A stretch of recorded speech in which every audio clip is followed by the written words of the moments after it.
Ladies and gentlemen, welcome to the Evalution of Disc Golf podcast. This is my very first episode, so bear with me as we fumble through this together and do our best to provide you with an informative and entertaining show. Today I'm honored to have Vazquez as my guest, and he's someone that doesn't need an introduction, but I'll share a few quick hits about him to get us started. Alan started playing disc golf in 2022 and has quickly become a major threat, not only in the junior scene, but also in MA1, where he recently took down first place at the Myrtle Beach Open.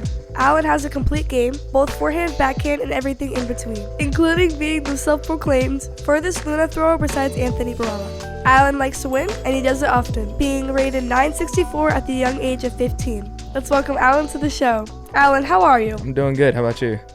I'm great. That's good. So, Alan, how was my introduction? Did I miss anything?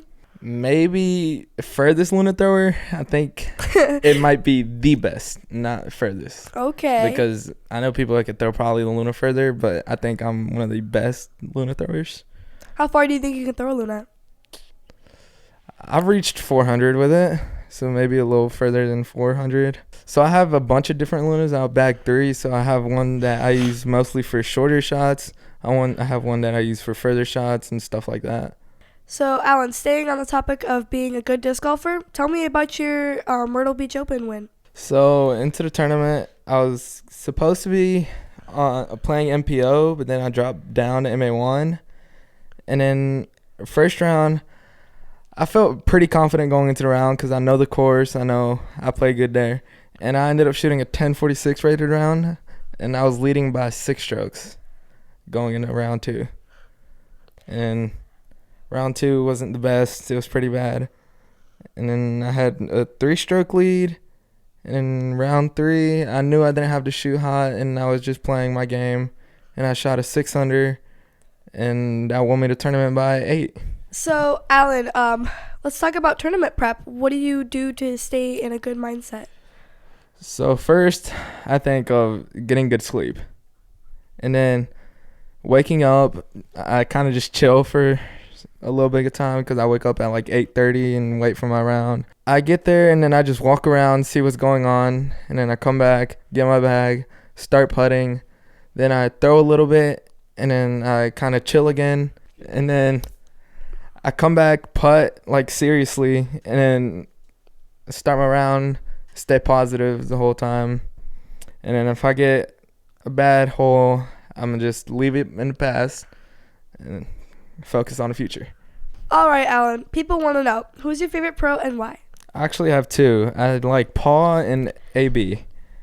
I like Paul McBeth because I like his mindset. Every time he gets mad, he doesn't really show it on the course. He kind of just sets back and resets and then continues to play good. And I just like AB in general. So, Alan, if you were to play a mixed doubles match, who would you want to have on your team and why? Probably Missy Gannon because of her putting. Even though I'm a good circle 1 putter, I like her circle 2 putts. She makes a lot of them. She does. Make some long ones. Yes, she does. And I hear you guys both like money. Hashtag Big Money Missy. So, Alan, you've been playing since 2022. What got you into disc golf and why?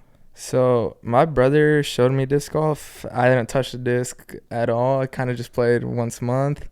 And then I played my first tournament, and I really enjoyed it. I had a lot of fun, met a lot of great people, and then I wanted to play tournaments even more and more. And this is where it got me. That sounds like it wasn't enough. Why are you still playing today? I like the sport. I like how no one's really negative towards you. Everyone's positive. And I just think it's a great sport in general. It's a lot of fun. So, Alan, obviously you just took down a really big tournament. What are your plans for your future? I got a DGPT event coming up this weekend, so I'm going to try to cash, but I'm not going to accept it, but that's my goal for that. And then I have another A-tier like 3 weeks from now. Going to plan to take that one down too. And then that's probably about it for the season. And then next year, I want to get top 5 at the 3 majors I'm playing. And if I get that, I'm probably going to move up to MPO and play from there. Along with that, are you trying to switch to Innova, or is that just a rumor I heard? I think it's just a rumor. I think darn I'll it. just stay with Discraft. Okay. Speaking of Discraft, congrats on your Discraft Underground sponsor. Tell me why you chose Discraft Underground. So ever since I started, I kind of just threw Discraft, and I fell in love with their plastic, and that's kind of why it was a dream of mine to get sponsored by them. And now I'm sponsored by them. What's it going to take to bring you over to Team Innova? Make a Luna disc. They have the Invaders. They kind of feel Nowhere like near Luna. Nowhere near. See, you can't get Lunas too are attached beadless. to a disc. You can't get too attached to a disc. Luna's just too good. I'm sure there's a disc. Innova has so many different approach putters. I'm sure you'll find one that you And like. y'all need to get better with the mid and putter game. Excuse me, have you ever thrown a Mako or a J or a Chariot? Buzz. A Buzz and a Chariot, or a Buzz and a Mako are pretty much the same disc, but a Mako's better. Buzz just feels better. Mako's too small in my hands, in my opinion. I don't know about that. Maybe we'll go outside and I'll teach you how to throw a Mako. Maybe I could teach you how to throw a Buzz. When I first started, I threw a Buzz like everywhere, and then I found a Mako, and my eyes were cleared. I could actually see it. Guess what? I used to throw a Mako too. Then I went to the Buzz. I guess you got blind then. Opened up a lot. Alan, how does it feel to break the streak of your less than stellar performances? You know how you played at Timmins and Holston, and then you won MBO? So, Timmins, it's not kind of my course. I like a little further courses. That sounds like excuses, my man. It's not excuses. It's the truth. I mean, it shows right here. Really? I feel like you would play good at Holston, though, so... Well, first round I didn't play good, but second round I played good. I mean, have you ever had a 997 rated round? I didn't think so.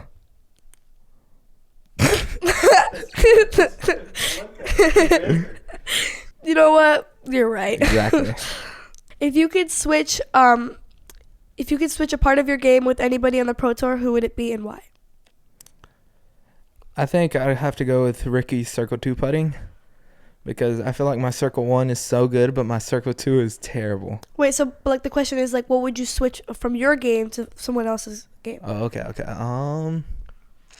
So like you could give up your forehand approaches for Missy Gannon's putting or something. My backhand approaches for Ricky's Circle 2 putting. Yeah, I feel like I'm not very comfortable with like those standstill approaches. Yes, like I don't like that. I have to do like a tiny little run up. Yeah, it just makes me feel more comfortable. And then just straight shank. Yeah. So I'd rather just throw a little forehand turnover.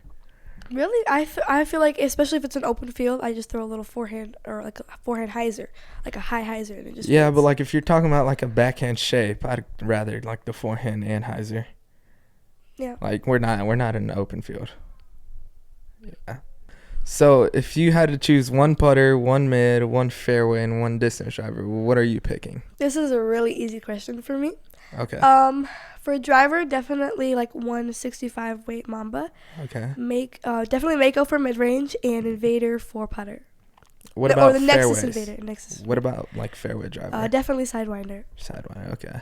What about you? So obviously the Luna, and then taking my Buzz, taking the Onyx, and I'm taking Nuke. What's your favorite disc in your bag right now for a forehand? I like my Nukes for it. But other than that, I like the Raptors and Zones for forehands. What about you? My Sidewinder, yeah. Sidewinder? I usually throw my Sidewinder on a forehand. Flippy. Very flippy. Well, my arm speed on a forehand is like a 44, so I don't really have that much power. That's pretty low. Might have to start working out and get it higher. Speaking of, this is not a good question for you because obviously you don't work out. I can tell, but like, yeah. But so what would you recommend for a workout for like? Don't I throw further than you? You're also like 5 years older than me. 5? Nowhere near 5. Like 50. You're like what? 15? Yeah, I just turned I'm 11. 15. I'm 11. That's 4 years. That's like 3.5. What are some exercises for a disc golfer? I'd say probably legs or probably hips, because that's where a lot of the power comes from. And also a lot of stretching. Stretching always helps. I think that more explosive workouts are better for you, like box jumps, but I do hate box jumps. I hate doing them. They're so annoying. But it's a good workout for explosiveness. What's it working out in like your body to help you in disc golf? It's helping enable the fast twitch muscles, Okay.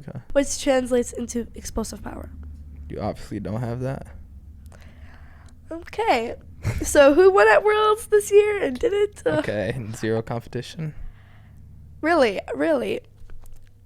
I won on the very last hole. How was that zero competition? You didn't even place top 5. I didn't even average my rating. I mean, I wasn't averaging my rating and was still in top 10. That proves that you had easy competition. You know, I think the winner averaged like 1,000, which I sucked at that point. But like, if we take it back right now, I mean, I'm not gonna argue that you suck, but yeah. I'd beat you every day. Okay, let's go to Limbo right now. Let's go. I'd beat you with my putting putter. I could throw my putting putter on every hole and get there. I don't know what course it is, but I could beat you with my putting putter probably. Linville is like an 80-foot hole on every single hole. Dang. Yeah, more of your type of golf. Okay, you got me. Yeah. If you could play around with anybody on the Pro Tour, who would it be and why? Or what would you ask them? Probably Paul, and not ask him how he stays so calm on the course. Instead of like whenever you throw a bad shot and people get mad sometimes, I'd ask him how he stays so calm and doesn't really show it. I guess he just has to remind himself that he's the bat. Why do I sound so... And then he feels better. I guess so. So, obviously you're pretty good at disc golf, but Okay. what's the most challenging shot for you in disc golf? Panning backhands. Really? Yes, I cannot throw them to save my life. That's why I just don't end up in the woods. I feel like I'm pretty okay with those. Yeah, because you're in the woods a lot.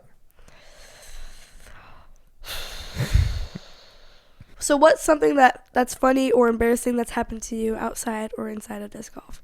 But I mean, obviously you are an embarrassment, but like... Probably, like, I don't remember when it was, but I remember hitting first available on a hole, and it was pretty bad. I remember when I first started, I had to DNF a tournament because we had to go to like it was like this really important thing that I had to go to because my sister, whatever. And I was like, okay guys, there's only 2 holes left. Can you please just put in pars for me? Because that was when I first started. And then when I got home, I talked to my dad about it.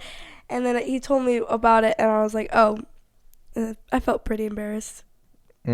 So who's played a crucial role in supporting you in your disc golf journey? And how have they helped you? Definitely my parents. They take me everywhere for tournaments and stuff, and they support no matter what. See, I would say my parents too, but definitely Rico is he's the only reason I have somewhat good form. Somewhat. But Rico, yeah. My brother. So if you I don't think you have a bag sponsor right now, do you? No. Out of all the bag sponsors, which one would you prefer? Which one do you want? I think I'd go to Grit because I just like how much their bags, like, it holds, because it holds the perfect amount of discs for me. It doesn't hold too many or not enough. All right, guys, it's time to squash the beef.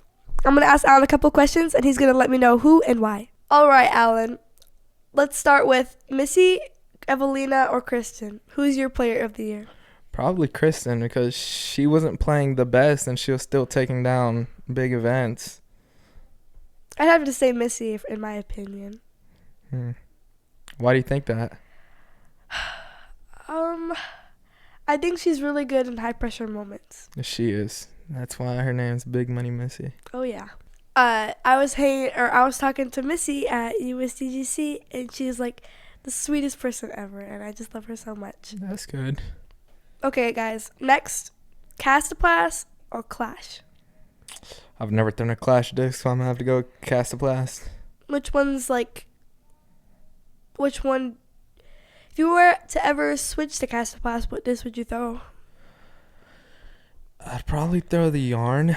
It's really like a more stable Zone OS, so that's probably the first go-to. And probably a Recco, because it's probably one of the closest discs that's to a Luna. Yeah, I used to putt with Rico's, so I'd have to go with a Rico. And Someone call Rico in here. You putted with Rico? well, I've never really. How'd you pick them up? How'd you throw them in the basket? I actually think they're pronounced Recco, but I'm not from that country, so I don't really know.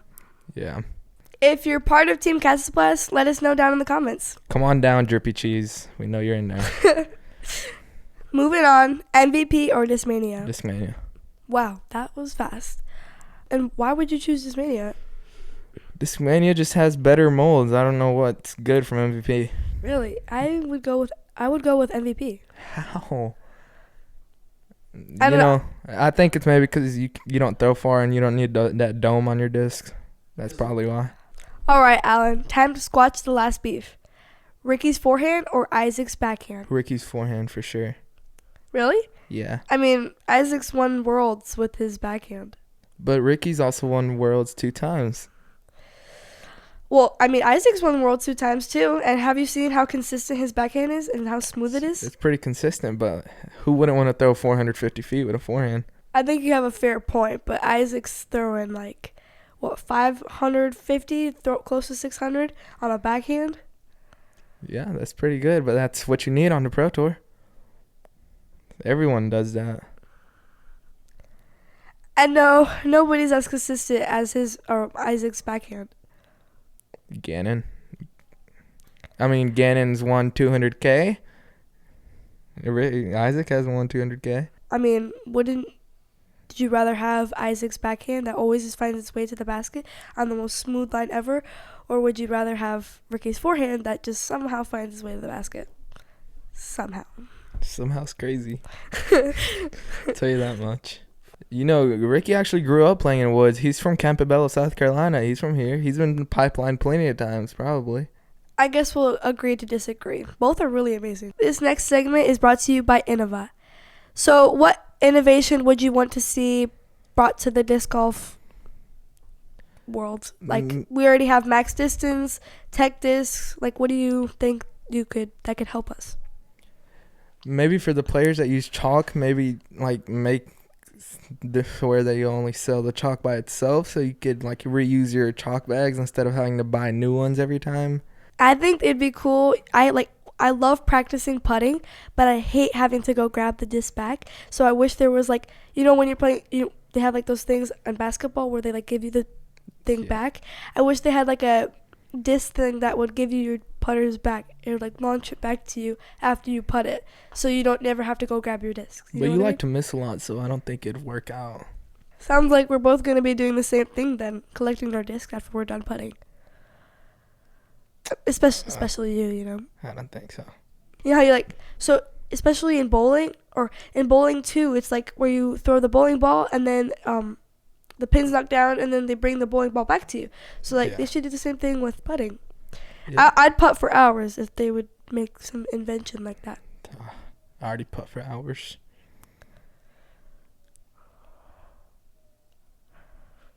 So, in the next video, we're gonna be seeing how good Alan is at putting. Better than you, for sure. That time at Pipeline where we were playing horse, I beat you. Okay, my dad was making 60 footers, and you. Yeah, my circle 2 is my putting weakness. My circle 1 is unbelievably good. Alan, we're not gonna throw shade. We're only gonna throw pink. Who do you think is going to be the next Worlds winner, not a previous winner? Big Money Missy, probably. She has the game for it. Yeah, that's true.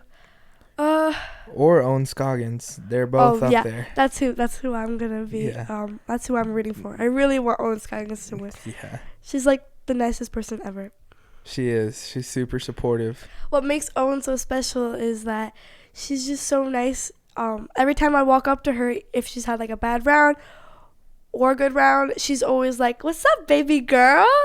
She's the nicest person ever. Also, whenever she's playing, even though she doesn't win, she always cheers on for the winner. You just said she doesn't win?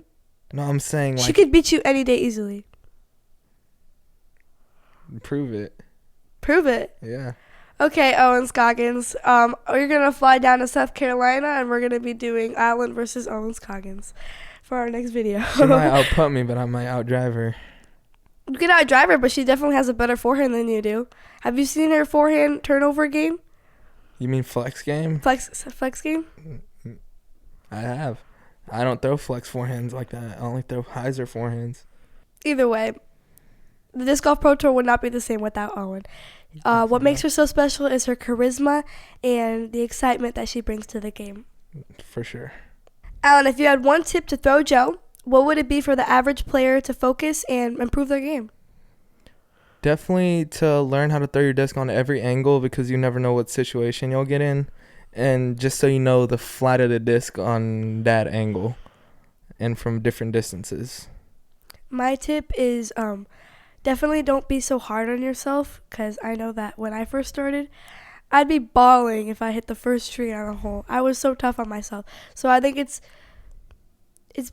better for you mentally and physically if you are less hard on yourself. Yeah, just don't give yourself a hard time and just play disc golf. Don't have any focus, don't focus on winning. Just play your game and stay focused, and that's it. Yeah. Really. I know that everybody says that tip, but it's a really good tip. It's very good. Alan, since I'm an average Joe, would you recommend I start throwing slower speed drivers like a Leopard or something, or just go straight to a 14-speed Corvette? I definitely recommend starting off slower, because it helps you learn your angles and stuff. And if you're throwing a Corvette, I mean, it's just going to fit out early every time. I definitely... Because you definitely don't have the arm speed for it. I definitely know some people that like to throw Corvettes and 14 speed. I feel like I knew, because my dad was the same way. When he first started, he was throwing a Corvette on every single hole, or any driver that was a 15 speed or a 14 speed. So yeah, that's what I thought too. He gave me the high speed drivers too. So wow. I think that's what everybody thinks when they first start playing. Yeah, because they think that it'll help you throw further, but it really won't. But don't you I feel like if you're seeing your disc fade out every single time, don't you think I'm saying this to myself too when I first started, but don't you think that it's not improving your game? It's just watching it fade out every single time is do you really think you're good at disc golf? Do you really think you're improving? You gotta learn how to throw different angles and stuff and see the flights of different discs. Yeah. Honestly, for some people, I don't think a Corvette is enough. I think they'd probably throw a Ferrari or a Lamborghini instead. For sure. So this next segment is sponsored by Drive Packs. So who do you really think needs to get a grip on their game and needs to get a win? Someone that's been really close but hasn't really let it off is AB in a major. So I feel like he definitely has the potential. He just needs to commit to it. I'd have to say Evelina Salonen. I feel like this might be a controversial answer, but I think she's not the best in high pressure moments. Yeah. A lot of people just get nervous in high pressure moments. I mean, I can't blame her for being nervous, but it's just she's got to clutch up, Yeah, they're just competing for so much money that it just gets in your head. For how good she is, it's disappointing to see her kind of at USDGC. She was playing good, right? And then she kind of fell off. Yeah. Yeah. She gave Kristen the win. But I guess when you're a world champ, I guess you can kind of hand dubs whenever you want. Yeah. I mean, she's probably just playing it easy on everyone. Maybe next year she's going to have, a crazy season. Maybe. Maybe she just gets bored sometimes. And you know how, in video games, you can, press or, select easy mode, medium mode, or hard mode? Yeah. She just gets bored. And she's like, let me just go easy mode, Yeah. let me let my friends have the dub. Something like that. Yeah, have fun. Okay, Alan. Next question is, how do you get out of a bad mindset? If you're having a bad round, how do you keep yourself in a good mindset? Kind of just staying positive and just know that it's just happens for a reason, that no one's perfect, and just next time you'll get it. How would you handle it? I don't know. That's a difficult question for me. I mean, I know I know I had a really bad mindset when I first started disc golf, but as I started to play more tournaments, nerves went away, and I've gotten a lot more used to pressure, and I've had a lot of dubs and I've had a lot of losses, so it's prepared me for any loss. So yeah, I guess I just prepare myself for a bad round, and that just keeps me in a good mindset. Okay, closing it out, Alan gets to ask me whatever question he wants to. Okay, 2015 Paul Macbeth and 2024 Gannon Burr. Whose season do you think is better? Well, I don't really know too much about Paul Macbeth's season in 2015, but I know a little bit, but I still think that nothing is matched to how good Gannon played this season. I think he was top 10 in every tournament he played. Yeah, basically. So someone did the math, and they said that if Paul would have played that season this year, he would have made close to $300K because he won all 5 majors that season. Oh, I did not know that. He won all 5. I mean, well, wasn't there a lot less competition in 2015? I mean, I feel like Gannon, he had Anthony Barella, Ricky, Isaac Robinson, those are all really good disc golfers, and he all beat them. So I don't really know what competition Paul Macbeth had to go against. I'm really not sure, but I know he was one of the highest rated players, if not the highest rated player of all time during that time. He was 1060. Well, didn't I just say that it was easier competition? Because you know how when you're playing tournaments that your rating goes higher the worse that other people play. So obviously his rating is gonna go way up if other people are playing way down, because he's just so much better than everybody else, because everybody else is worse.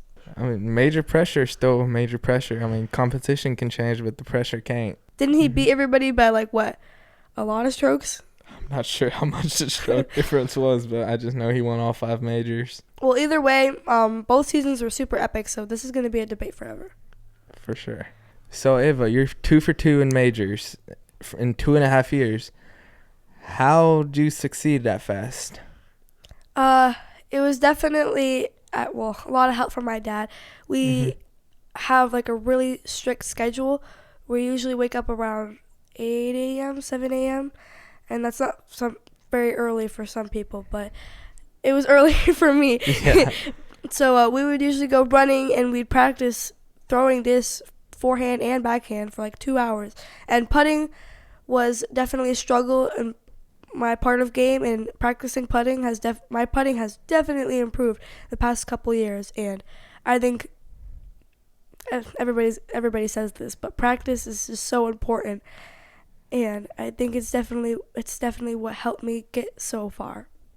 Practice is definitely important. Practice makes a lot of improvements in your game. What's a weakness in your game that you think you can improve on? Maybe forehand flexes. Forehand flexes? I would love Owen Scoggins' forehand flex. I think that's definitely one of my struggles.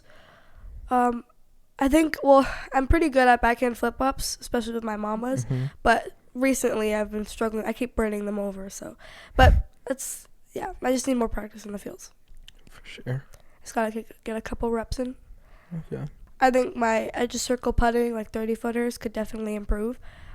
So my off season, I'm definitely going to be working on that. Okay. Practicing putting in the garage. Maybe you could take some lessons from me. I'm pretty good at 30-footers.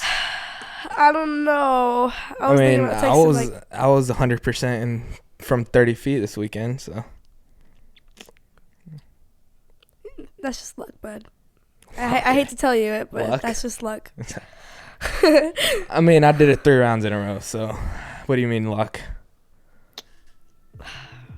All right, guys. Thank you so much for tuning in to the Evalution of Disc Golf podcast. I'm so grateful that we can have Alan Vazquez joining us on this episode. Thank you for watching my first episode. Make sure to like and subscribe and turn on the notifications so you can see my next video with Ryan Wong. And good luck evolving in your disc golf journey. We'll see you next time. Bye!